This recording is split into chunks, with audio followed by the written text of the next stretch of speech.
네, 다 같이 일어서셔서 찬송가 41장 찬양 드리겠습니다. 찬송가 41장입니다.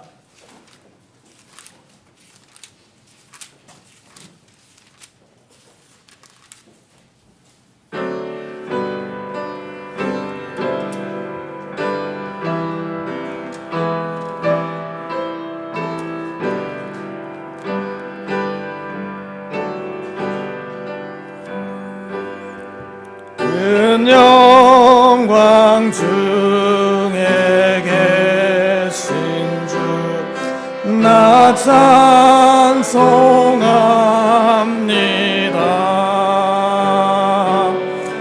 영원히 계신 주 이름 나 찬송합니다.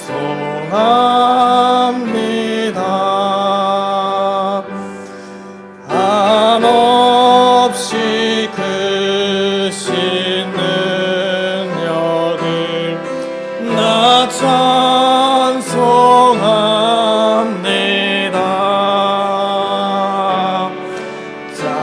잠내고 미쁜 그 언약 나 찬송합니다.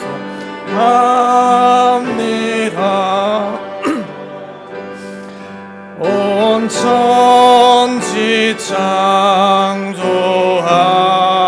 창조하시던 그 말씀이 믿어 영원히 변치 않는 줄 나 믿사옵니다.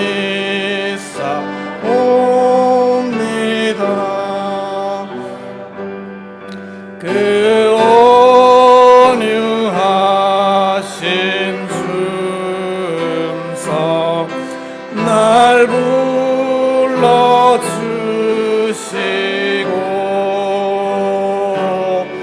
그 품에 품어 주시니 나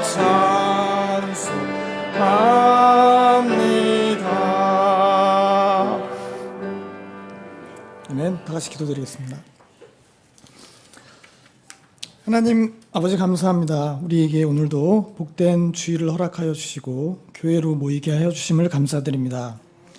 우리에게 또한 말씀을 허락하여 주셔서 또한 우리 가운데 계신 성령님을 통하여 우리가 하나님 앞에 어떤 상황과 환경 속에서도 나아갈 수 있음을 인하여 감사드립니다. 이 세상은 참으로 하나님의 말씀을 대적하고 하나님께서 세우신 창조 질서와 가정의 질서와 이런 하나님께서 만드신 것들을 세상의 지식과 사람들의 지혜로 대체하고 또 그것을 거역하고자 하는 움직임들이 지속되고 있습니다. 또한 이 세상 가운데 코로나 바이러스로 인하여 온 세계가 영향권 아래에 있고 경제와 산업뿐만이 아니라 우리의 건강과 또한 사람들의 생명까지도 잃고 있는 그런 상황 속에 우리가 있습니다.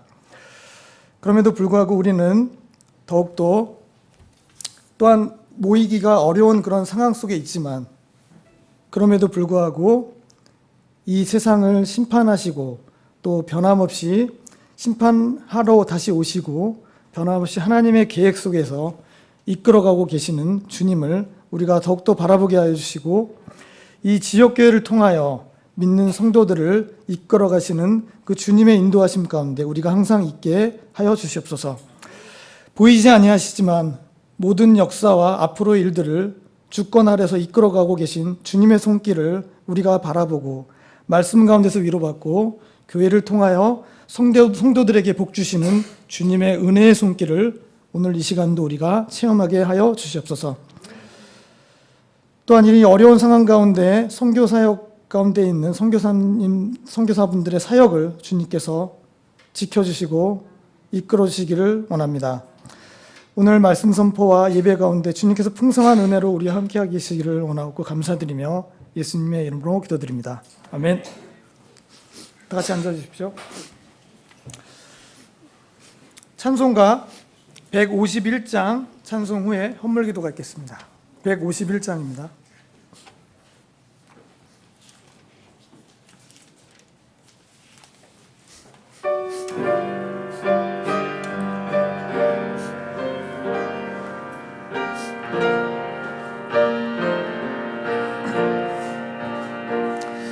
다시 사신 그 세주 나 항상 섬기네. 온 세상 조롱해도 주 정령 사셨네. 은혜로운 손길 부드러운 음성 내 평생 주님 함께 늘 계시네. 예수 예수 늘 살아계셔서 주 동행하여 주시며 늘 말씀하시네. 예수 예수 내 구세주 예수 내 맘에 살아계시네. 늘 살아계시네. 온 세상 살펴보니 주 사랑 알겠네. 내 마음이 아플 때도 주 사랑 알겠네. 이 세상 풍파이기 힘주시는 주님 마침내 영광 중에 주 오시니. 예수 예수 늘 살아계셔서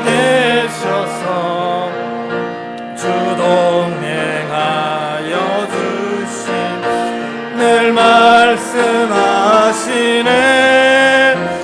예수 예수 내 구세주 예수 내 맘에 살아계시네. 늘 살아계시네. 주 믿는 성도들아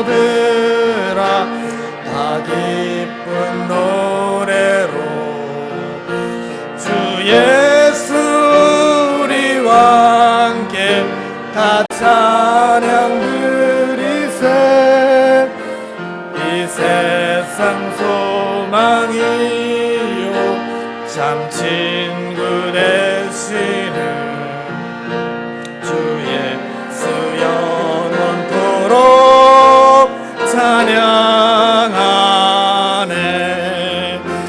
예수 예수 늘 살아계셔서 주 동행하여 주시며 말씀하시네.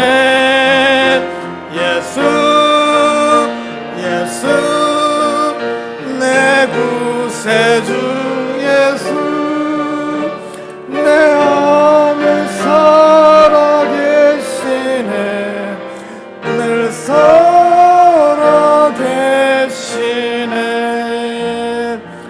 아멘.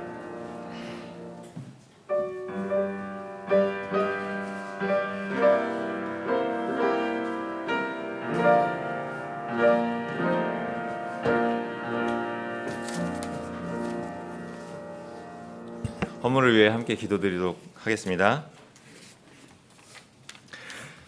그가 자기가 시작한 모든 일 곧 하나님의 집에서 섬기는 일에서나 율법에서나 명령에서 자기 하나님을 구하고 그 마음을 다해 그것을 행하였고 형통하였더라. 아멘. 전능하신 아버지 하나님, 여름 안에서 상쾌한 시원한 날을 주시고 주님의 영광을 찬양하는 이 자리에 모일 수 있는 마음과 환경을 주셔서 감사합니다. 지난 한 주간도 주님의 풍성한 은혜 속에 보살핌을 받아 살았음을 고백합니다. 주님, 우리는 이 땅에 사는 동안 물질의 풍요와 안전한 삶을 위해 많은 수고를 합니다. 그리고 주님께서 우리의 삶을 형통케 해주실 것을 기도하며 살고 있습니다. 그러기 위해서 우리는 우리의 지혜를 의지하지 말고 주께서 명령한 것에 먼저 귀를 기울이고 순종해야 하오나 우리 자신의 지혜로 그것들을 얻기 위해 온 힘을 쓰고 우리 자신의 노력으로 원하는 것을 얻기 위해 열심을 다하고 사는 어리석음 안에 있습니다.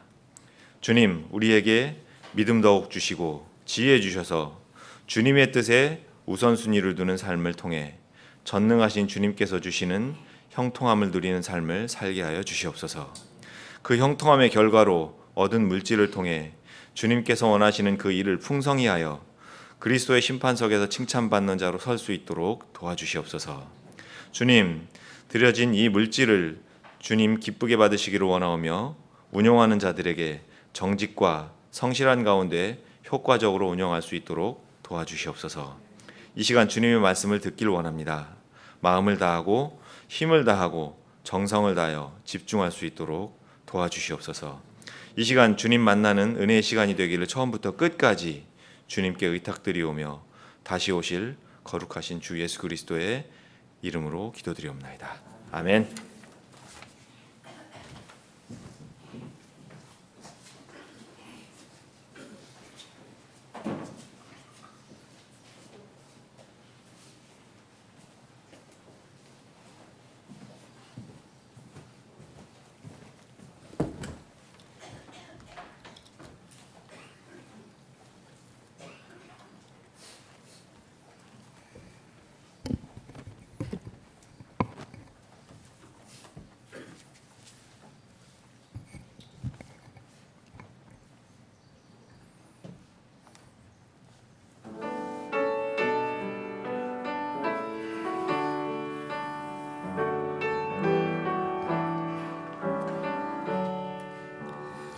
가장 높으신 주님, 낮은 나의 마음에 위대하신 하나님, 모든 것 다스리네.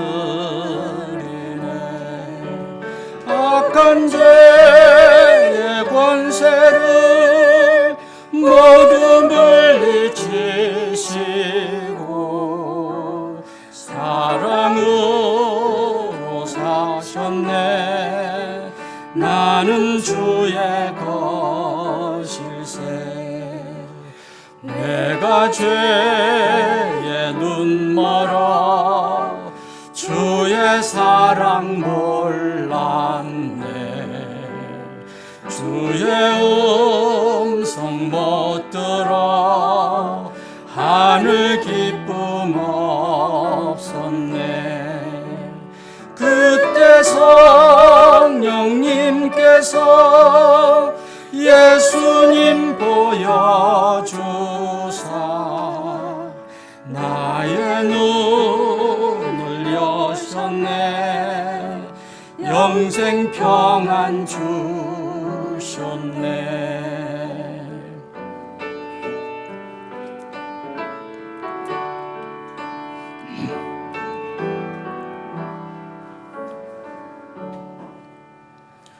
주님 도와주소서. 그 은혜로 살도록 내 혼 지켜주소서. 구별되어 살도록 나의 몸과 마음을 주께 다 드립니다. 위대하신 하나님, 영광 받아 주소서.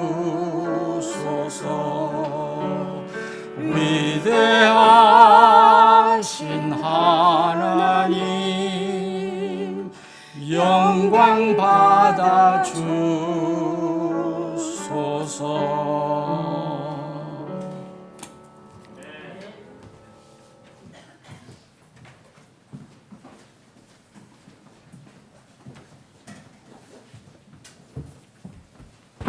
네, 특송 감사드립니다.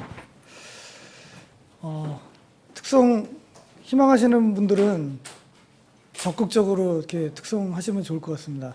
그래서 한 번에 두 곡 하셔도 괜찮은 거죠, 그렇죠? 두 가정 이렇게 하셔도 되고 세 가정 하셔도 되나요?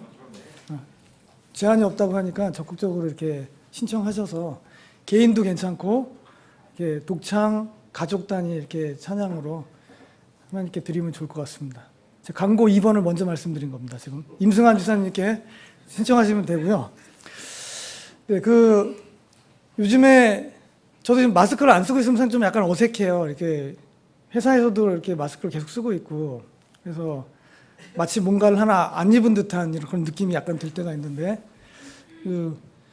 그렇습니다. 이게 또 이렇게 이런 상황에 적응을 해가는 건지 이렇게 뭐 얼마나 갈지는 상황은 알 수 없지만 지금 일단 코로나 사태 때문에 저희도 이제 주일 오전 모임만 지금 하는 거로 하지 않았습니까? 그래서 성경 공부하고 예배에 전념 이렇게 해주셨으면 좋겠고요.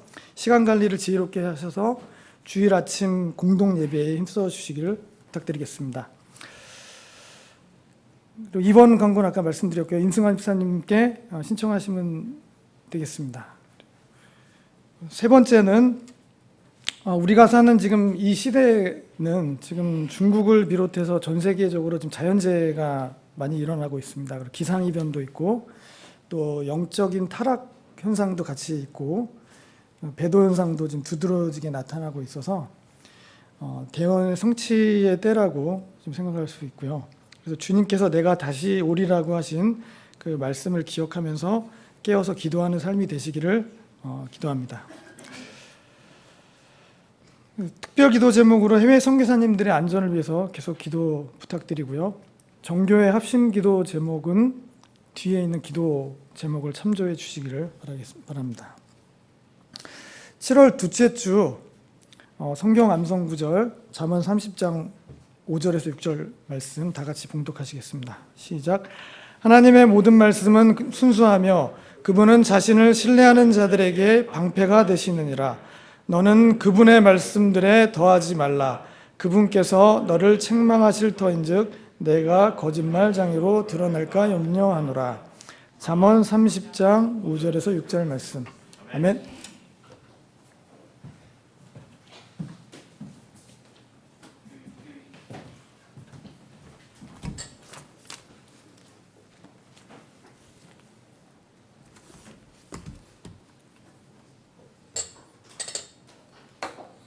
우리 서로 옆에 앞에 있는 우리 지혜들과 서로 눈 인사라도 하시죠. 손은 드실 분은 손은 드시고 매일 생존하면서 이 어려운 시대를 생존하면서 하는 것도 하나님의 은혜입니다. 언젠가는 마스크를 벗게 해주실 날이 올 겁니다.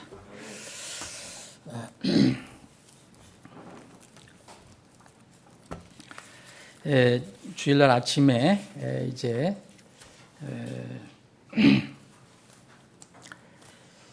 여러분들이 무슨 말씀을 어디서 하는지는 여러분 잘 아실 겁니다.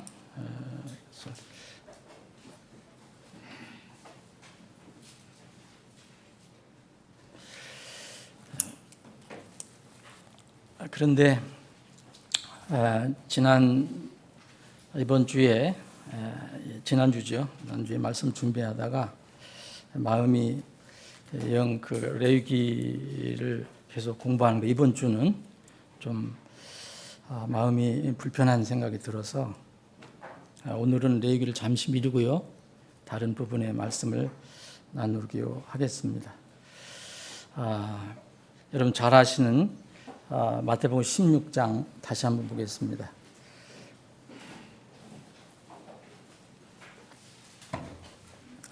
앞으로 큰 특별한 일이 없으면 주일 아침에는 예고해 드린 대로 레위기를 공부하지만 주님께서 인도하시는 대로 또 잠시 이렇게 미루고 다른 주제로 말씀을 나눌 수가 있겠습니다.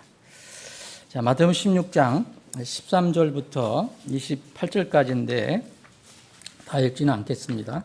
다 읽지 않고 제가 뒤에 있는 부분만 읽겠습니다. 자, 22절부터 제가 읽겠습니다. 그때 베드로가 그분을 붙잡고 꾸짖기 시작하여 이르되 주여 그럴 수 없나이다. 이 일이 결코 주께 임하지 아니하리이다 하거늘 그분께서 돌이키사 베드로에게 이르시되 사탄아 너는 내 뒤로 물러가라. 너는 내게 실족거리니라. 내가 하나님에게서 난 일들을 좋아하지 아니하고 사람들에게서 난 일들을 좋아한도다 하시니라. 그때 예수님께서 자기 제자들에게 이르시되 어떤 사람이 나를 따라오려거든 자기를 부인하고 자기 십자가를 지고 나를 따를지니라. 누구든지 자기 생명을 구원하려 하는 자는 그것을 잃을 것이요 누구든지 나로 인해 자기 생명을 잃으려 하는 자는 그것을 찾으리라. 26절, 27절은 두 절만 여러분들과 함께 봉독하기를 원합니다. 시작합니다. 사람이 만일 온 세상을 얻고도 자기 혼을 잃으면 그에게 무슨 유익이 있느냐? 사람이 무엇을 주어 자기 혼을 대신하게 하겠느냐? 사람의 아들이 자기 아버지의 영광 중에 자기 천사들과 함께 올 것이요 그때 그가 각 사람에게 그의 행위대로 갚아주리라. 제가 읽겠습니다. 진실로 내가 너희에게 이르노니 여기 서 있는 사람들 중에 죽음을 맛보기 전에 사람의 아들 곧 인자가 자기 왕권을 가지고 오는 것을 볼 자들도 있느니라. 그러니까 빌립보서에 있는 부분을 또 한번 봉독하겠습니다. 빌립보서 3장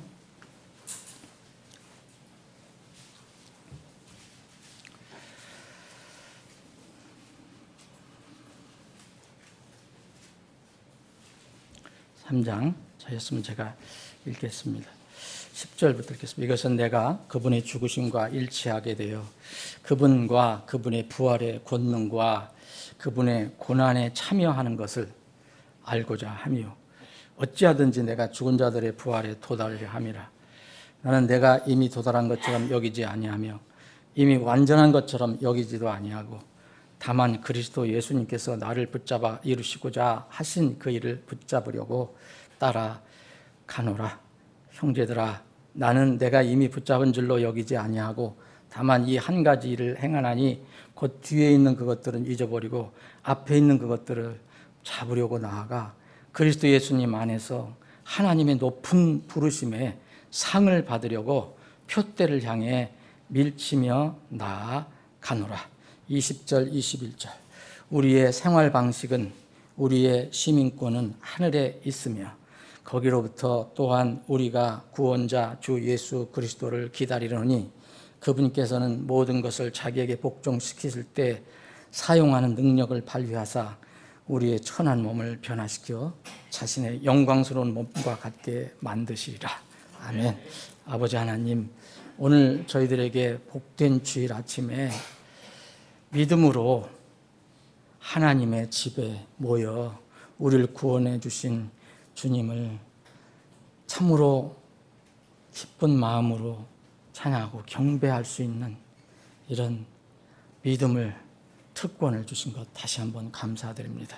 이 시간에 또한 주님께서 우리에게 우리가 육으로 살지만 거듭난 후는 하나님의 말씀이 없으면 살 수가 없는 이러한 저희들을 긍휼히 여겨 주셔서 날마다 주마다 순간마다 귀한 하나님의 생명의 말씀을 주심을 감사하며 오늘도 이 주일 아침에 우리 모든 지체들과 공통으로 나눌 수 있는 이 생명 양식을 나누어 주심을 감사드립니다.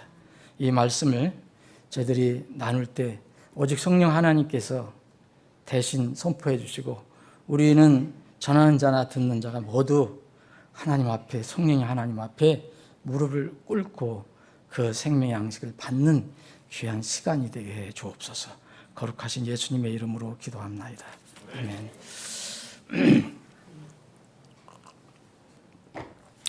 제가 레위기를 쭉 준비하다가 어떤 뉴스를 접한 후에 자꾸 다른 성경 말씀이 떠오르는 거예요. 그 뉴스를 듣고 나서 자꾸 떠올라요. 그래서 마음이 너무 불편해 지나가기는. 그래서 레위기를 한 주 미루고 오늘 이 말씀을 여러분들과 함께 생각해보고 또 묵상해보기를 원합니다.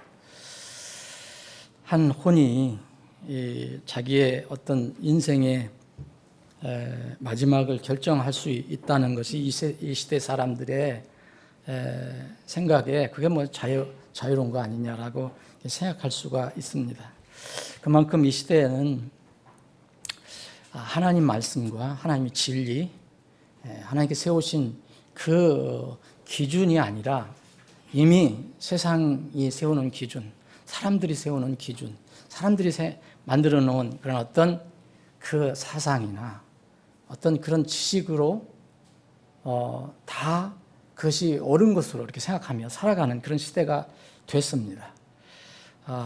참 안타까운 일이지만 여러분들 아시는 것처럼 그런 정말 이게 무슨 조그만 어떤 고울도 아니고 뭐 그래도 세계에서 무슨 정말 선진국대에 들어간다고 하는 나라의 수도 서울 그 총수가 그런 참 삶을 마감했다는 것은 참 안타깝기 그지없는 일입니다. 어쨌든 이런 것을 통해서 우리는 세상 사람들이 가르쳐주고 세상이 가르쳐주는 그런 거에 다시 한번 영향받지 말고 우리는 하나님의 자녀고 또 우리의 시민권이 우리의 생활 방식이 하늘에 있는 사람들이고 그러니까 다시 한번 주님께서 우리에게 무슨 말씀을 하시는가 하나님의 말씀은 어떻게 말씀하시는가를 다시 한번 생각해 봐야 할 때라고 생각합니다. 안타까운 일입니다. 그런데 저는 개인적으로 고인의 명복을 빌 수가 없습니다. 어느 종교의 거장이 그 총수가 가서 기자들이 인터뷰를 하니까 돌아가신 분, 죽으신 분을 위해서 기도했다라고 방송에 나오더라고요.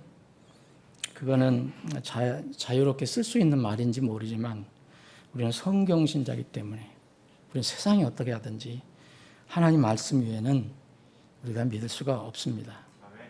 여러분, 이 흔히 뭐 명복을 빈다 얘기하잖아요. 이게 죽은 사람을 위해서 기도한다는 거잖아요. 명복이라는 것은 이게 여러 번 말씀드렸지만 명복은 밝을 명자의 복이 아닙니다. 절대 아니에요. 이 명이라는 것은 어두울 명자예요. 이게 뭐냐면 지하에 어두운 어떤 세계가 있다는 것을 얘기하는 거예요. 그래서 명부라고 그러잖아요. 그래서 이 명복이라는 것은 흔히 우리가 명복이라고 얘기하는데 이것은 죽은 뒤에 가는 어둠의 나라, 곧 저 세상, 저 세상에 가서 받는 복을 의미하는 겁니다. 여러분, 일단 이 땅에서 참으로 이 안타까운 죽음이지만 일단 이 땅에서 육신의 생명이 끝나면 이미 세상을 떠나면 하나님의 손에 있습니다. 남은 사람은 죽은 사람의 죽음 후의 상태에 대해서 아무 영향을 끼칠 수가 없어요. 정말 이것을 알아야 됩니다. 그래서 우리는 조의를 표합니다. 애도를 표합니다. 우리 교회에서도 자주 장례 예배를 드리지만 그건 가능하지만 우리가 성경을 알고 있는 이상 우리의 양심을 믿음의 양심 속일 수는 없어요. 그 종교는 그 종교대로 하는 거고요. 우리가 항상 하나님께 빌고 기도하는 것은 살아있는 사람을 위해서 하는 겁니다. 고인의 유가족과 지인들이 이번 죽음이라는 것을 이 큰 슬픔을 통해서 인생의 본질과 하나님의 말씀을 깨닫고 죽음 후에 있다고 사람들은 믿지 않습니다. 죽으면 다 끝난다고 얘기합니다. 그런데도 또 거기에 가서는 잔액장에서는 명복을 빈다고 얘기해요. 이중적인 얘기를 하거든요. 그래 하나님 말씀을 깨닫고 죽음 후에 심판을 준비할 수 있는 유가족들이 고인들이 지인들이 고인들의 그 지인들이 그런 죽음 후의 심판을 준비할 수 있는 기회가 되기를 우리가 기도하는 겁니다. 그 외에는 제가 기도할 권한이 아무것도 없어요. 그 외를 우리가 기도한다면 정말 속이는 겁니다. 제가 고인을 위해서 열심히 기도했습니다. 좋은 데 가실 겁니다. 그렇게는 우리는 양심상 도저히 할 수가 없는 거예요. 자, 이 세상은 이만큼 이제 성경 말씀에 하면 하나님의 진리에 비춰보면 전부 거짓이고 가상이고 허위 이런 것들을 그냥 믿고 또 거기에 영향을 받고 살아갑니다. 지금 이 세상에는. 사람의 죽음은 피할 수가 없어요. 누가 피할 수 있습니까? 그게 자연사든 뭐 스스로 목숨을 끊는 자살이든 아무도 피할 수 없어요. 이 세상에서 뭐 영원히 살 수 있는 사람은 아무도 없잖아요. 그거 부인한 사람이 있습니까? 그런데 이 죽음을 인간이 피할 수 없는 죽음 이 뒤에 배경에는 누가 있다는 것을 알아야 돼요. 오늘 여기에 우리가 이 읽은 말씀은 여러분 잘 아시는 말씀이지만 이 안에 여기 오늘 13절부터 제가 읽으려다 시간을 절약한 거거든요. 13절부터 지금 28절까지 우리가 알아야 하고 반드시 인생을 살면서 정말 잊지 말고 간직하고 그것을 위해서 정말 우리 몸을, 우리 인생을 어떤 면으로 보면 바쳐야 한다랄까? 거기에 가치를 두고 목표를 둬야 할 그런 중요한 내용들이 다 들어가 있어요.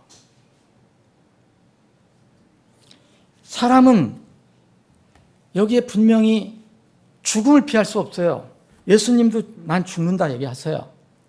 육신의 몸을 입고 오셔서. 예수님은 우리 때문에 죽으시는 것이죠. 그리고 우리가 이제 읽은 부분에서는 이제 사탄이 또 나와요. 베드로가 사탄으로 지목이 돼요.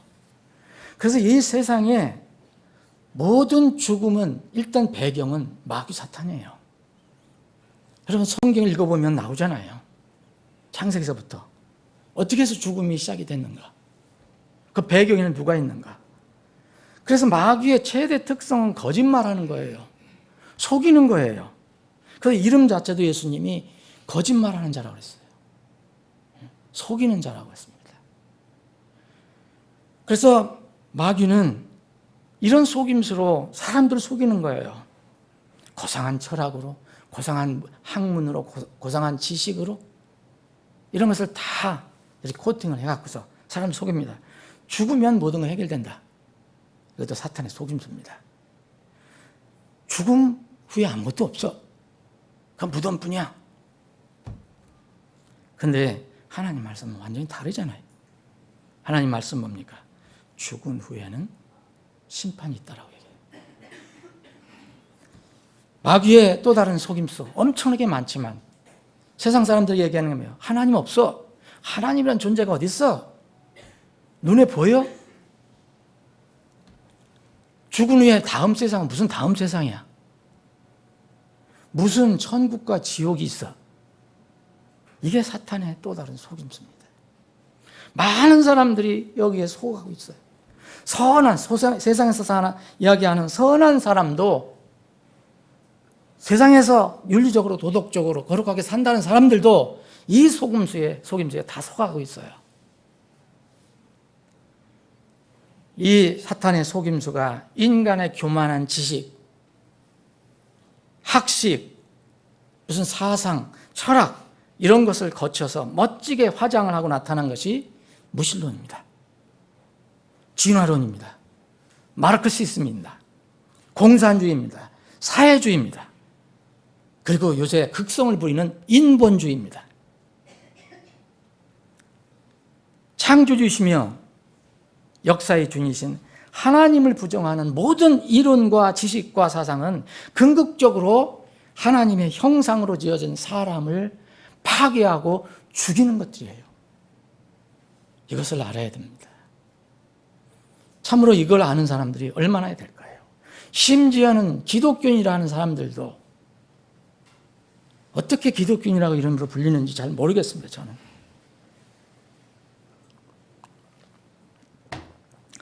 여러분, 우리가 좌와 우로에 대해서 요새 많이 말을 합니다.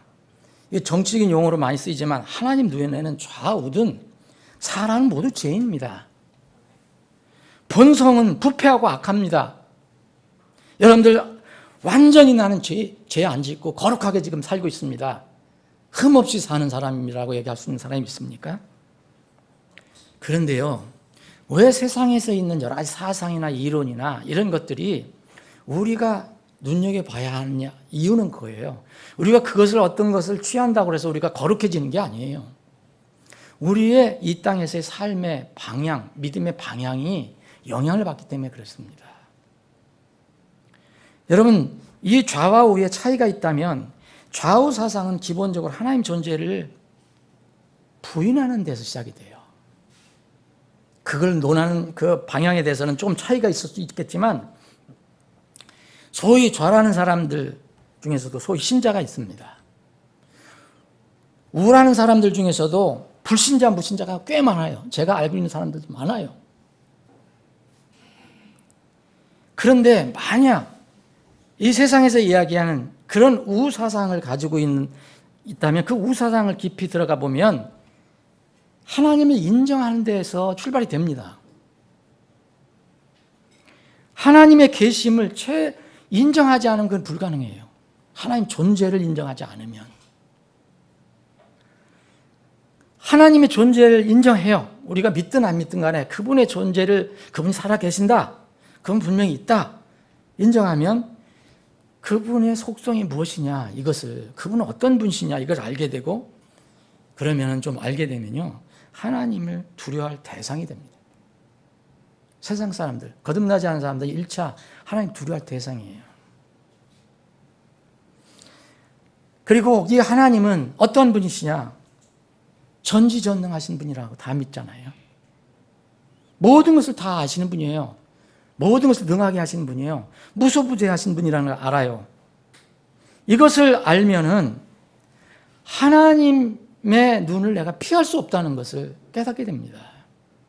내 자신을 숨길 수 없다는 것을 알게 돼요. 그런데 이 좌사상, 마르크시즘이라든지 공산주의, 사회주의, 이 기본에는 하나님을 부정하기 때문에 두려워할 대상이 없어요. 왜 무서운지 아십니까, 그게? 그 좌사상에서 나오는 것도 우리가 보면 좋은 게 많아요. 평등, 공평, 평화, 그런데 그 기본적으로 깔려 있는 것이 하나님을 인정하지 않습니다. 그럼 두려워할 대상이 없어요. 그럼 자신이 최종 결정권자가 되는 거예요. 이게 문제입니다. 그래서 자기가 아무리 선하게 살고 거룩하게 산다 해도 어떤 문제가 있으면 결정적일 때는 자기 마음대로 하는 거예요. 근데 우리는 하나님이 우리를 지켜본다 생각하면 어떻게 내 마음대로 할 수 있습니까? 최소한도 하나님께 무릎 꿇고 빌어야 할 거 아닙니까? 네? 만일 권력, 돈, 명예가 있는 사람들이 하나님께서 계시고 전지전능하시고 무소부재하신 분임을 인정한다면 육신적으로 혹시 잘못된 일을 할 때라도 그분의 눈이 지켜보신다는 생각을 한다면 이게 두려운 일이 아닙니까? 여러분들은 모르겠지만 저는 제 양심상으로는 그렇습니다. 여러분들 대부분 그러실 것입니다. 그러면 최소한 하나님이 살아계시고 하나님이 나를 지켜보신다. 그런다면 최소한 내 안에서 나오는 양심의 소리를 들을 수 있어요. 잠언 15장 3절에 보면 주의 눈은 모든 곳에 있어. 주의 눈은 모든 곳에 있다고 그랬어요. 우리가 컴컴한데 나를 숨기고 다른 사람 모른다 해도 거기 주의 눈이 없습니까? 있습니다. 주의 눈은 모든 곳에 있어서 악한 자와 선한 자를 살피시느니라.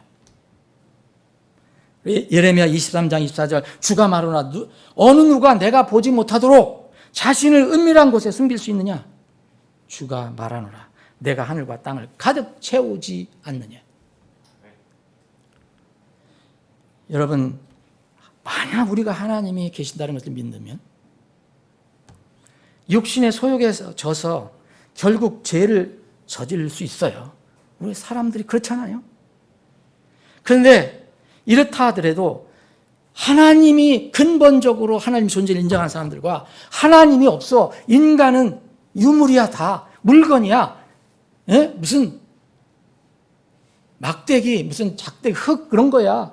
동물과 같은 거야 라고 생각한다 사람하고는 근본적으로 차이가 있어요. 하나님을 존재를 믿으면 우리도 실수하고 넘어지고 죄도 질 수 있어요. 그런데 양심의 소리를 들을 때는요, 하나님의 음성을 들을 때는요, 두려운 마음이 들어서 그분 앞에 엎드리는 겁니다. 이거를 성경은 회개라고 그래요. 다윗 왕은 엄청난 죄를 졌어요. 여러분 아시잖아요. 요새는 뭐 성추행, 성폭행, 뭐 미투 이런 거지만 다윗은 왕권을 이용해서 엄청난 죄를 졌어요. 살인죄도 저질렀어요. 거짓말죄도 저질렀어요. 그 순간에 그 권력에 취해서, 눈이 어두워서, 그 육에 취해서 죄를 졌지만 그래도 기본적으로 하나님 믿는 사람이었기 때문에, 하나님께서 무엇을 임명을 해주셨기 때문에 결정적인 순간이 됐을 때는 두려운 마음이 들었어요. 무릎을 꿇었습니다. 이게 다윗의 위대함이에요. 여러분, 사무엘 하 11장 12장에 그 이야기가 나와요. 누구나 다 죄인입니다. 우리는 용서받은 죄인일 뿐이에요. 용서받아서 지옥의 형벌을, 그 죄의 형벌을 안 받는다는 차이지, 모든 사람들이 무슨 사상을 가지고 있든지 다 죄인입니다. 그런데 기본적으로 하나님이 그 근 밑에 없으면 완전한 차이가 나는 거예요. 여러분, 제발 여러분들은 정치적 의미를 떠나서라도 제발 좌파라는 얘기는 듣지 마세요. 이건 불행한 얘기입니다. 보수나 진보 이런 소리는 혹시 들을 수 있어요. 우리는 목숨을 걸고 말씀과 진리에 대해서는 보수입니다. 그러나 세상의 부조리나 또 내 부족함과 연약함과 내 부조리, 내 육신의 이것에 대해서는 만날 싸우는 진보가 되어야 돼요. 근데 기본적으로 하나님을 부정하는 이 좌파 사상은 하나님을 믿는 것과 그리스도의 신앙과는 양립이 불가능합니다. 이런 하나님을 부정한 사람은 최소한의 양심 제어 장치가 없어요. 마음에. 아무리 거룩해도. 그래서 위선적인 행동을 하게 되고 문제가 되면 하나님이 모든 것을 주장하시는 분인데 하나님 자리에 차고 들어가서 자기가 그 문제를 스스로 해결해 버려요. 참 이게 무서운 겁니다.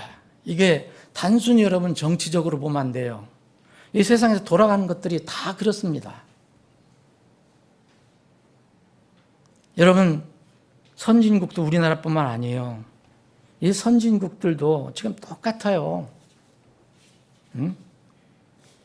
여러분, 온 나라에 다 이런 하나님을 부정하는, 거기서 나온 소위 얘기하면 그런 인본주의, 하나님을 버려버리고 신본주의가 아닌 인본주의, 사람을 높이 세우는 거, 이건 무슨 사람 인격을 존중한다는 차원은 좋아요. 그러나 하나님을 버리는 차원에서 인본주의는 엄청나게 무서운 거예요. 이 하나님 말씀이 배제된 이 좌파 사상들이 나오잖아요. 그럼 미국에서도 여러분 낙태 찬성하는 사람들이 그 사람 선한 사람일 수 있습니다. 세상적으로. 근데 하나님 말씀을 대적하는 거예요. 동성결혼 찬성해요. 창조 질서를 아주 정면으로 부딪히는 거예요. 이런 사상에 빠져 있는 사람들, 이거 진리라고 생각하는 사람들은 우위선 피할 수가 없습니다. 우위선을 피할 수가 없어요. 왜냐하면은 그들은 그것이 진리라고 생각하고 그게 이상으로 생각하고 하는데, 우리 인간은 거듭났어도 죄를 지는데 어떻게 하나님을 부정하는데 우리가 그 문제를 해결할 수 있습니까? 그 불가능한 것을 자꾸 하려고 그러니까 우위선이 자꾸 나오는 거예요. 부조리가 자꾸 나오는 거예요. 그러다 보니까 그걸 덮는 거예요. 자꾸 덮는 거예요. 그래서 다른 것을 막 이렇게 선동해서 그것을 덮는 것 뿐이에요. 여러분, 미국에서 이번에 그 어떤 그 흑인 사망 사건 났었잖아요. 저 이 얘기 안 하려고 했는데 이번 이 일 때문에 할 수 없이 말씀드립니다. 정말 한 혼이, 한 생명이 정말 죽은 거 정말 안타까운 일이에요. 그렇게 해서도 안 돼요. 그 미국 한 경찰이 그 흑인을 그렇게 숨을 못 쉬겠다 하는데도 계속 누르고 있어서 죽인 거는 그건 죄입니다. 분명한. 그래서 미국 정부에서도 살인죄로 기소를 했잖아요. 그런데 문제가 뭐냐면요. 이런 하나님을 부정하는 사람들, 거기 뭐 하나님 부정하지 않다고 하는 사람도 있겠지요.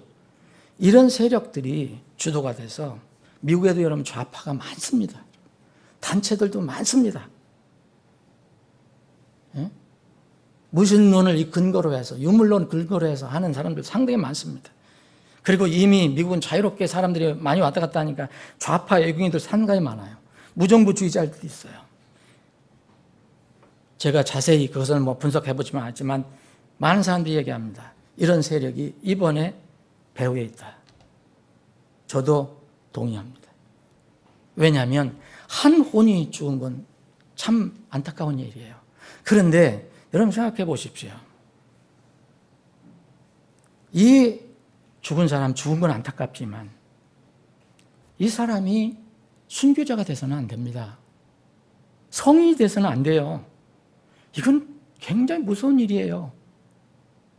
근데 이 사람은 전과 9범인가 뭐 10범인가 11범인가 그랬던 거예요. 그래서 현장에서 마약을 소지하고 있고 무슨 범죄 때문에 경찰에 이 제지를 받고 있는 상태였었어요. 죽은 건 안타깝지만 이런 것은 다 덮고 그 순교자로 추앙하는 거, 이건 참 무서운 겁니다. 그런데 이것을 기독교에서 앞장서고 있다는 게 놀라운 거예요. 미국의 어느 교회에서는 순교자로 추앙하려고 그래요. 여러분, 우리는 이 세상이 이야기하는 것, 세상이 가르쳐주는 것, 세상이 세뇌시키는 것에 여러분 그냥 넋놓고 있으면 하나님 말씀과 반대되는 것인지도 모르고 그대로 따라가는 거예요. 사랑하는 여러분, 우리가 늘 기도하는, 저는 매일 기도합니다. 여러분들 어떻게 하시는지 모르지만 북한 생각해 보십시오. 여러분 듣는 얘기 모든 것 다 거짓말이잖아요. 여러분들 사실 다 알아요. 그런데도 그렇게 얘기를 안 해요. 주체사상이라고 하지만 이 그들이 가지고 있는 좌파 사상이에요. 공산주의예요. 사회주의예요. 이름만 주체사상이에요. 이 세상에서 가장 잔인한 천체주의 독재 국가예요. 그 지배자들의 모습을 보세요. 입만 열면 거짓말이잖아요. 위선, 속임수, 강압, 비양심적인 방법으로 북한 주민들을 얼마나 노예로 삼고 있습니까? 뉴스 나오는 거 보면 무슨 못된 일은 다 북한에서 해요. 마약 팔지, 무슨 해킹해서 돈 빼가지, 뭐 납치해가지, 별별 일을 다 해요. 그래도 하나 그들이 말하는 것은 양심에 가책이 없는 것 같아요. 왜? 하나님이 없다고 합니다. 하나님이 없어요. 거기에는. 죽으면 끝난다고 생각해요. 그래서 인생이 실패하지 않기 위해서는 여러 가지가 있지만 창세기서부터 요한계시록까지 하나님이 계속 줄곧 이야기하시는 말씀, 속지 말라는 이 하나님의 경고의 말씀을 잘 귀담아 들어야 돼요. 창세기 3장에서 사람은 속았어요. 우리 조상 속았습니다. 이 마귀 사탄에게 속았습니다. 오늘 이 베드로를 유혹하고 거짓에 빠뜨리려고 하는 이 사탄에 속았어요. 그리고 여러분, 지금 이 시대 사탄이 얼마나 속이는지 아세요? 그런데 나중에 마지막 요한계시록이 펼쳐질 때도 여러분 거기도 여전히 사탄이 속이는 걸 나옵니다. 사탄은 완전히 불지옥에 불못에 들어가기 전까지는 계속 속이는 일은 있습니다. 요한계시록 20장 7절 8절에 이런 말씀이 있어요. 그 천년이 나참에 사탄이 자기 감옥에서 풀려나고 나가서 땅의 사방에 있는 민족들 곧 곡과 마곡을 속이며 그랬어요. 모든 민족들, 모든 사람들 속이는 거예요. 천년왕이 끝나고 나서 잠깐 풀어주니까 다 속여요. 그러니까 이 사람들이 엄청나게 속아. 또 그들을 이 사탄이 그래서 속여갖고 그들을 모아서 전쟁을 하게 하려니 그들의 수가 바다의 모래 같으니라. 사랑하는 여러분, 이 땅에서 우리는 영원히 살 수 없습니다. 육은 언젠가는 죽습니다. 우리의 소망은 이 육이 죽기 전에 주님이 우리를 데리러 오시는 겁니다. 그게 휴거입니다. 그게 공중돌림입니다. 그럼에도 불구하고 휴거도 내 육은 완전히 죽는 거예요. 이 썩은 몸이, 이 죄 있는 몸이 어떻게, 죄가 나오는 몸이 어떻게 하나님과 같이 살 수 있습니까? 그 완전히 죽고 다시 새로운 몸을 주시잖아요. 영화로운 몸. 여러분, 성경에도 자기 몸을 해야 하는 이런 사례가 상당히 많이 나옵니다. 이거 다 마귀에게 속는 겁니다. 뭐 또 영적으로 우리는 이해를 해야 되는데 이런 거 이야기하면 또 누가 비난하는 사람이 있겠죠. 뭐 고인을 추도를 안 하고 뭐 한다고 하는 사람 분명히 있을 겁니다. 저는 애도를 표합니다. 그러나 하나님 말씀은 하나님 말씀입니다. 마귀와 세상은 눈에 보이는 물리적인 세상만 가르쳐요. 육체의 삶이 최고라고 늘 얘기합니다. 인간은 하나님의 형상으로 지음받은 특별한 존재라는 것을 계속 숨겨요. 마귀는 그냥 단순한 하나의 물질적인 존재야. 이게 마귀가 계속 세뇌시키는 겁니다. 그래서 육체에 문제가 생기면 마귀가 유혹하잖아요. 너 죽으면 끝나. 뭐든 해결돼. 여러분, 이 세상에서 벌어지는 자살 이유를 두 가지로 나눌 수 있어요. 하나는 병리적인 현상 때문에, 그건 어쩔 수 없이 병 때문에 이렇게 죽는 경우도 있다고 우리는 믿습니다. 병리학적으로 그렇습니다. 우울증, 심한 우울증이나 조울증에 걸리면 그거에 빠져들어가서 그렇게 하는 경우도 있어요. 이건 병이니까 고쳐야 돼요. 약을 먹고 치료해야 돼요. 그런데 그렇지 않은 것들은요, 인생의 본질에 대해서 거짓말에 속기 때문에 그래요. 죽으면 모든 것이 끝납니까? 아니잖아요. 하나님의 말씀을 들으면 자살은 끝이 아니라 새로운 시작입니다. 그렇죠? 여러분 다 동의하시죠? 새로운 시작이에요. 한 번 죽는 것은 사람들에게 정해진 것이요, 이것 뒤에는 심판이 있느니라. 시작이잖아요. 문제 해결이 아닙니다. 문제 확대 재생산이고 문제를 더 크게 악화시키는 겁니다.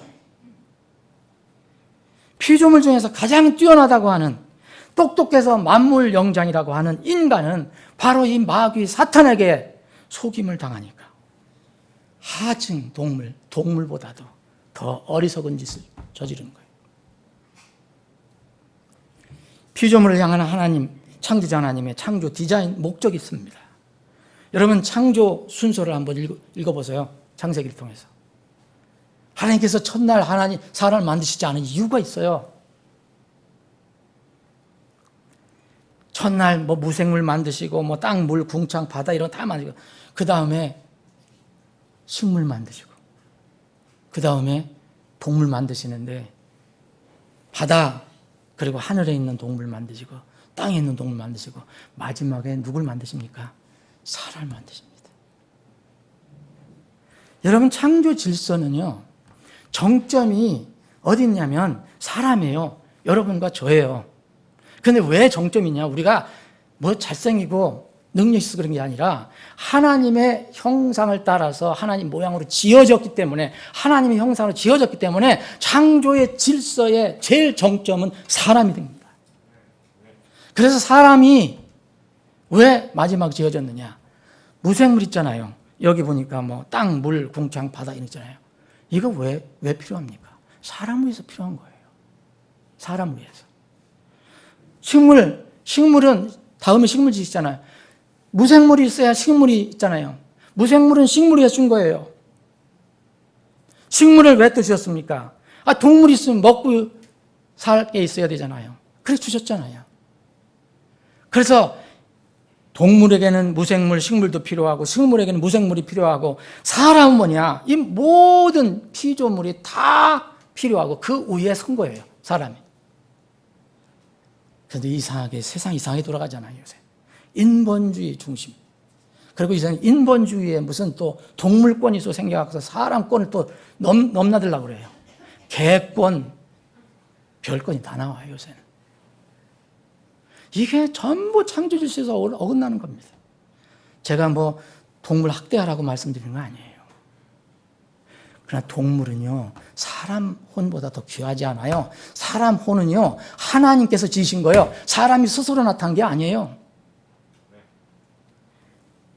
여러분, 이 하나님의 창조 디자인과 목적을 분명히 알면은요, 사람이 어떻게 지어졌다는 것을 아시잖아요. 동물, 식물, 무생물은 말 그대로 그냥 소멸하면 소멸하는 거예요.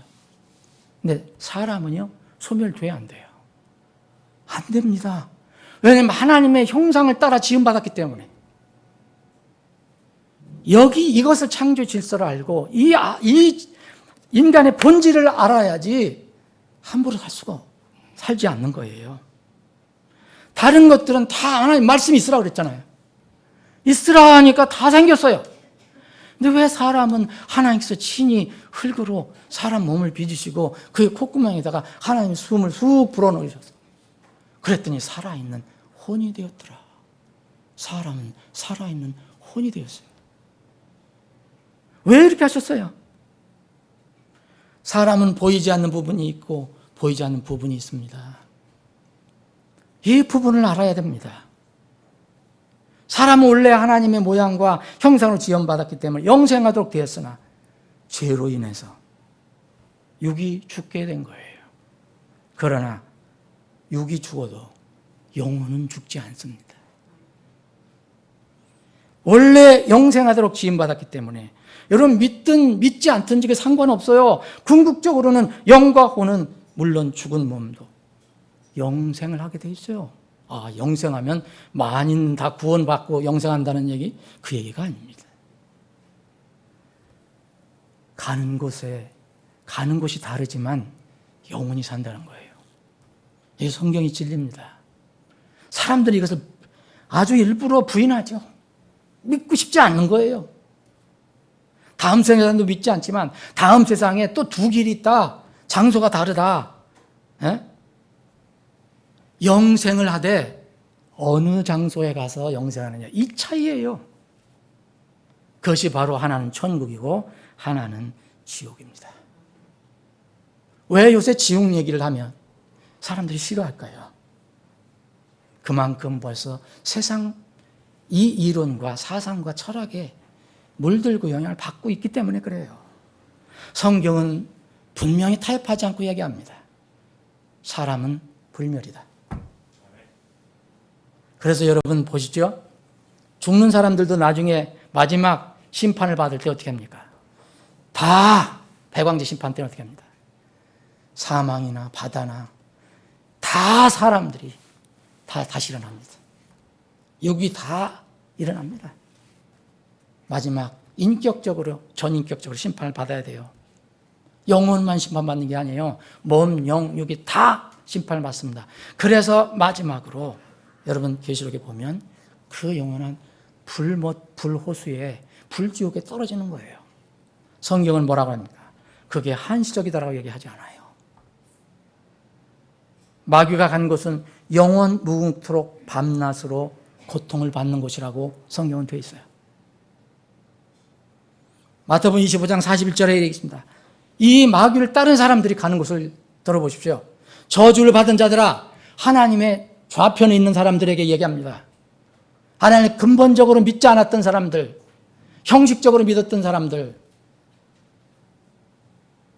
하나님 좌편에 있던 사람들에게 저주를 받은 자들아, 너희는 내게서 떠나 마귀와 그의 천사들로 위하여 예비된 영존하는 불에 들어가라. 영존하는 불입니다. 이러한 진리를 알면 사탄이나 세상의 속임수에 속지 않아요. 미디어가 뭐라 하든지, 매스컴이 뭐라 하든지, 누가 뭐라 하든지, 정치인이 뭐라 하든지, 세상 누가 얘기하든지 속지 않습니다. 하나님과 그분의 말씀을 믿지 않기 때문에 속는 거예요. 속기 때문에 무지하게 되고, 그래서 무지하게 되니까 육신의 삶이 인생의 최대 목표가 되는 거예요. 죽으면 끝난다 생각합니다. 육신의 삶에서 최고의 권력 누리고, 최고의 돈을 누리고, 최고의 물질 누리고, 최고의 명예 누리고, 최고의 성공을 누리고, 이게 인생의 최대 목표요, 가치요. 바로 이게 마귀에게 속는 겁니다. 세상 여러분들 뉴스 들어보십시오. 한번 들어보십시오. 거기서 이런 본질을 가르쳐주는 게 있습니까? 무슨 죽으면 얼마나 화려하게 장례를 치느냐, 이게 무슨 소용이 있습니까, 여러분? 여러분, 다시 말씀드리면 육신의 삶의 인생의 최고 가치와 최대 목표가 아닙니다. 다시 시작할 것이 있습니다. 죽으면 끝이 아니라 시작입니다. 더 무서운 심판이 기다리고 있고, 정말 하나님 앞에 우리가 벌거벗고 서야 한다는 것을 알게 되면 어떻게 내가 스스로 내 운명을 결정합니까? 오늘 여러분 본문 말씀에는 여러분 잘 아시는 거지만 굉장히 중요한 말씀이 다 들어있어요. 아까 말씀드린 대로. 인생의 가장 중요한 교훈들과 인생의 최고의 가치와 목표가 다 들어있어요. 여러분 13절부터 예수님께서 가이사랴 빌립보 지방에 들어오셔서 제자들에게 묻습니다. 사람들이 나 인자를 누구라 하느냐. 이러쿵저러쿵 얘기가 많이 있었어요. 어떤 사람은 침례자 요한이라고, 엘리야라고도 하고, 에레미야라고, 또 다른 대언자 중에 하나라고 얘기하지만, 근데 그럼 너희들 날 누구라 하냐. 용감한 시몬 베드로 수석 제자가 이야기합니다. 이것은 자기가 스스로 배운 게 아니었어요. 세상이 가르쳐준 게 아니었어요. 누가 가르쳐준 겁니까? 여러분, 하늘에 계신 예수님의 아버지, 곧 베드로의 아버지가 가르쳐준 거라서요. 그러니까 이것은 믿는 것은요, 세상의 어떤 사상과 기준이나 지식으로 믿는 게 아니에요. 그건 불가능해요. 그럼 하나님은 절대 할 수가 없어요. 그래서 그 사이비 신자들이 많은 거예요. 사이비 기독교인들이 많은 거예요. 교회는 가도 정말 그 하나님이 어떤 하나님인가를 정말 믿지 않는 거예요.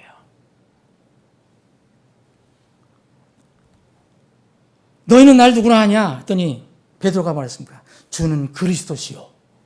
그리스도, 메시아라는 거예요. 구약부터 얘기됐던 메시아, 이 세상의 구원자, 그리스도시요. 살아계신 하나님의 아들이십니다. 그러니까 예수님께서 참 너 복 있다. 그런 고백을 하면 참 너 복 있는 거다. 그런데 내가 스스로가 배운 게 아니지 않냐. 이것을 널 깨닫게 해준 것, 너희 이런 지식을 주신 것은 내게 계시한 이는 살과 피가 아니다. 세상이 가르쳐준 게 아니다. 육신이 깨달은 게 아니다. 하늘에 계신 내 아버지가 알려주셨다. 얘기했습니다. 사랑하는 여러분, 이 세상을 우리가 살아갈 때 인생에서 가장 정말 귀중한 가치와 목표는 그리스도를 정확히 아는 거예요. 하나님을 정확히 아는 거예요. 그리고요, 여러분 17절, 18절은 이제 18절에 이렇게 나옵니다. 내가 내게 이르노니 너는 베드로라. 이 반석 위에 내 교회를 세우린 지옥의 문들이 그것을 이기지 못하리라. 여러분 이 말씀하신데 이게 나와 있어요. 이것도 저는 결코 우연이라고 생각지 않아요. 그리스도를 알고 소유하는 것, 하나님을 정확히 아는 것, 인생에서 가장 중요합니다. 그런데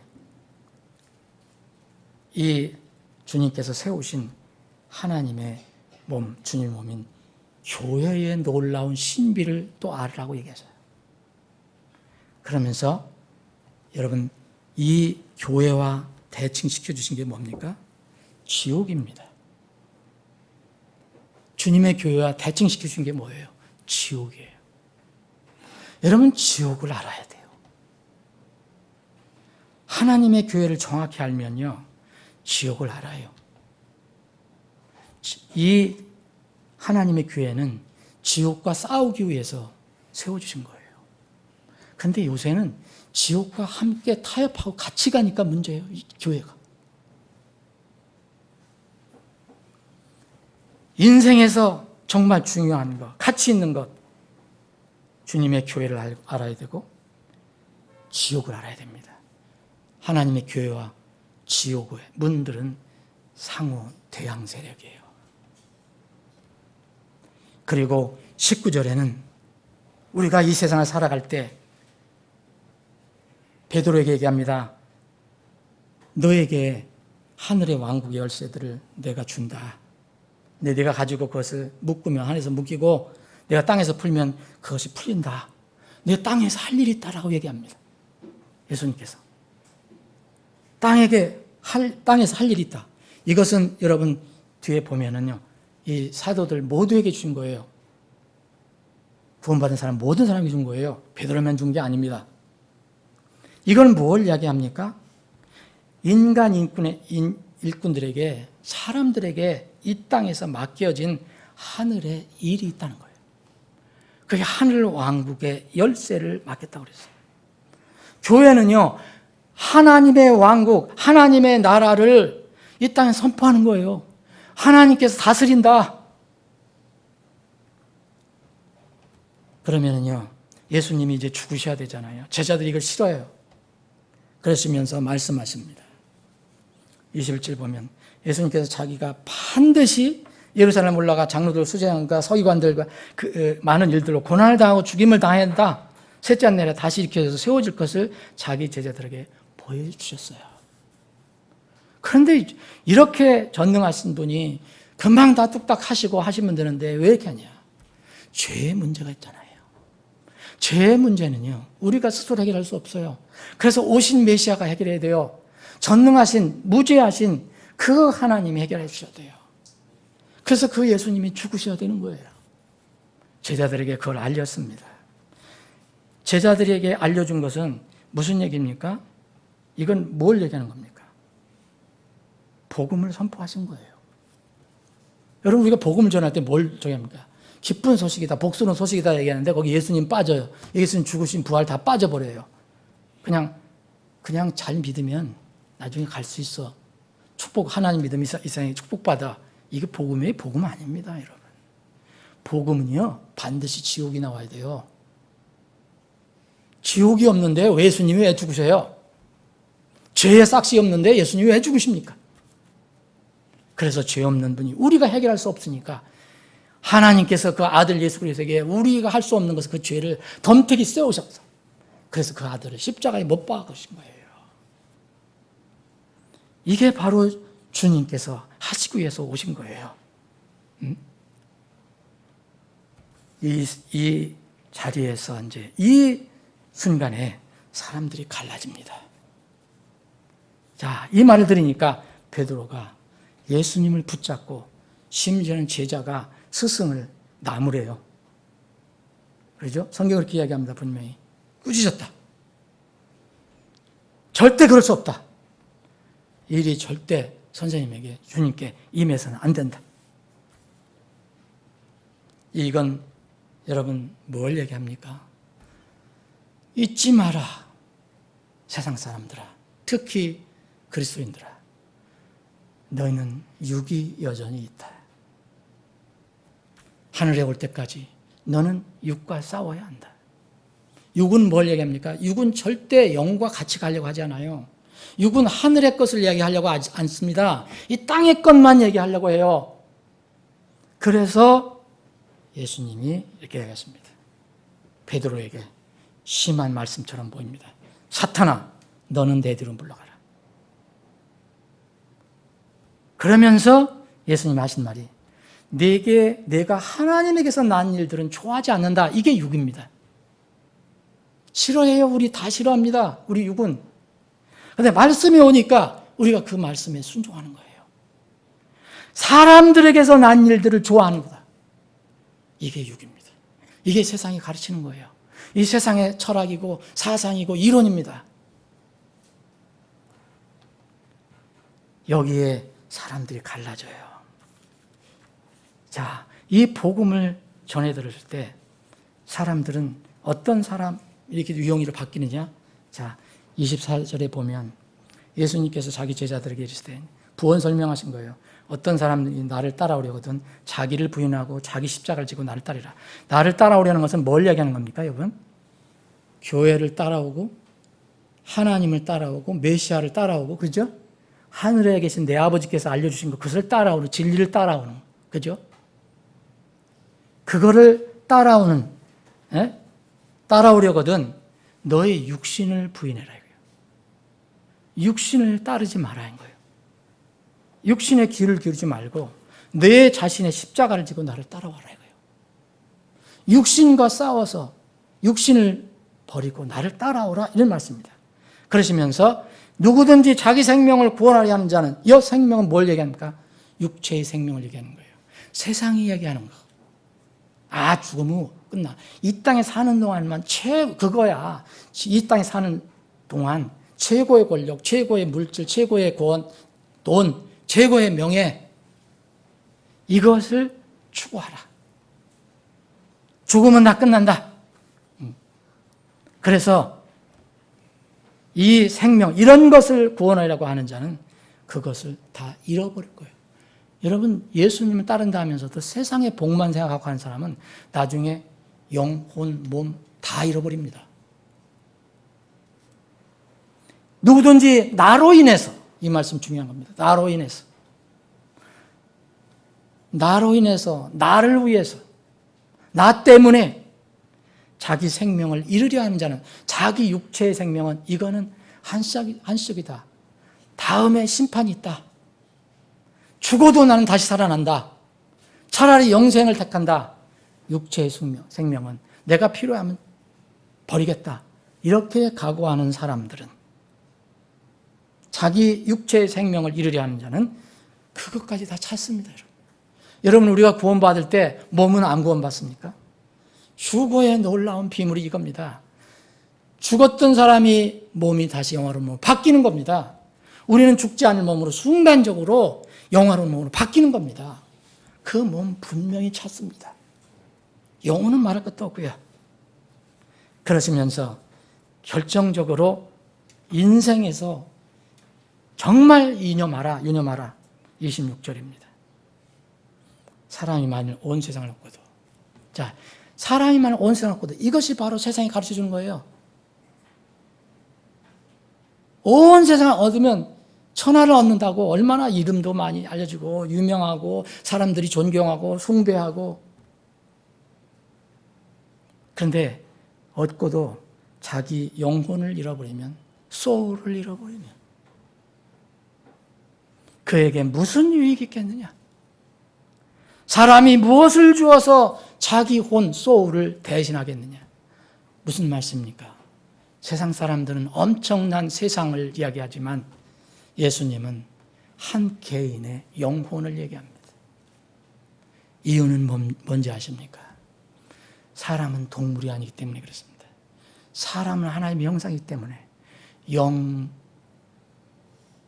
영원히 어딘가에서는 살기 때문에 그렇습니다. 그러면 영원히 어딘가에 산다면 이 세상에 잠시 있을 그 세상의 것보다 그것이 더 중요합니까? 이게 어리석은 겁니다. 이게 무지한 겁니다. 이거를 마귀는 계속해서 속이고 덮고 코팅질하고 그러는 겁니다. 그러면은요, 이것만 끝나면은 사람들이 또 정신을 안 차릴 수 있어요. 여러분, 27절은 우리가 가장 소망하는 그 구절입니다. 인자, 사람의 아들이 자기 아버지 영광 중에 자기 천사들과 함께 올 것이요. 이건 뭡니까? 재림입니다. 휴거입니다. 그런데 하나님께서, 예수님께서 재림할 때 어떻게 되냐? 예수님 오실 때 그때 그가 각 사람에게 그의 행위대로 갚아주리라. 여러분 잊지 마십시오. 이 구절. 인생은 여기서 벗어날 수 없습니다. 믿든 안 믿든 벗어나지 못합니다. 주님의 재림이 있을 것이고 이 세상 죄를 위해서 죽으셨던 그분이 오실 것이고 그 어미하고 공정하고 거룩한 하나님의 심판이 있을 것입니다. 그 심판이 있은 뒤에는 보상이 있게 될 것입니다. 이것을 잊지 말고 살아야 합니다. 결론을 말씀드리겠습니다. 여러분 이거 잊어버리면요, 육신만을 위해서 잠신 땅과 육신만을 위해서 사는 사람들은 인생, 세상 사람들이 얘기하는 똥입니다. 인생 수증기일 뿐입니다. 그런데 하늘에 시민권이 있는 사람들은 지금 27절을 기다리고 있습니다. 사랑하는 여러분, 여러분이 예수님을 통해서 죽음의 문제를 해결받는 게 가장 중요한 겁니다. 그리고 죽음의 문제를 해결받았으면 하나님 앞에 설 준비를 하면서 사는 겁니다. 옷을 주님은 사람들을 외모로 보신 게 아니고 그 사람의 모든 행위대로 공정하게 갚아주시는 하나님이시기 때문에 그렇습니다. 부디 이러한 주님을 다시 한번 묵상하시고 이런 주님을 기다리며 사시는 여러분들이 되시기를 주님의 이름으로 축원합니다. 기도합니다.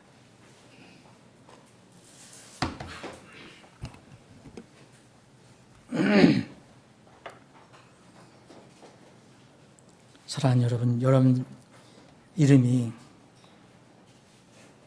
땅에 기록되어 있습니까? 하늘에 기록되어 있습니까? 예레미야 대언자는 하나님의 성령의 감동을 받아서 주님의 직접 하신 말씀 그대로 기록해 두었습니다.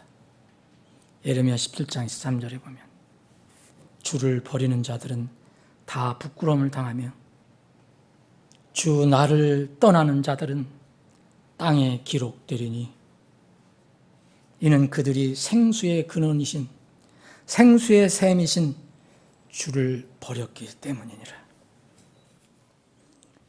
여러분의 이름이 땅에 있는 것으로 끝나면 불행입니다. 여러분의 이름이 하늘에 기록되어 있어야 합니다.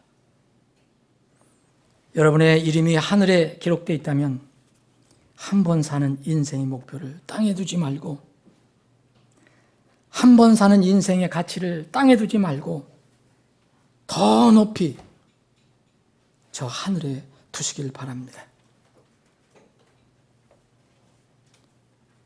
하나님께서 정해주신 기간만 우리는 이 땅에서 사용할 수 있는 겁니다. 언젠가는 나의 육신과 함께 모든 것이 사라져 버릴 것입니다. 우리가 지상에서 사는 동안 최고의 목표와 최고의 인생의 가치를 영원한 저 높은 하늘에 두시기를 주님의 이름으로 축원합니다. 아버지 하나님, 오늘 말씀 주심을 감사합니다. 세상이 참 어지럽고 마귀의 속임수에 많은 세상 사람들이 속하고 있습니다. 속지 않는 사람들을 찾아보기가 힘듭니다. 그러나 우리에게 눈을 뜨게 해주셔서 진리를 알게 하시고 제 하늘의 소망을 갖고 살게 해주심을 감사합니다. 주님 오실 때가 가깝다고 하지만 과연 우리는 다시 오실 주님을 맞을 준비를 하며 살고 있는지 다시 돌아보는 시간, 그런 시대가 되기를 원합니다. 주님, 우리 교회를 비록 적은 교회지만 마지막 때 쓰임받는 교회로 세워주시고 교회를 이루는 한 사람 한 사람 지체 그 가정들을 튼튼하게 붙잡아 줘서 마지막 때 영적인 놀라운 하나님의 용감한 군사들로 사용해 주시옵소서. 구원받아야 할 사람 구원받고 변화받아야 할 사람 변화받아서 하나님의 영광을 위해서 사는 사람들이 되게 해 주시옵소서.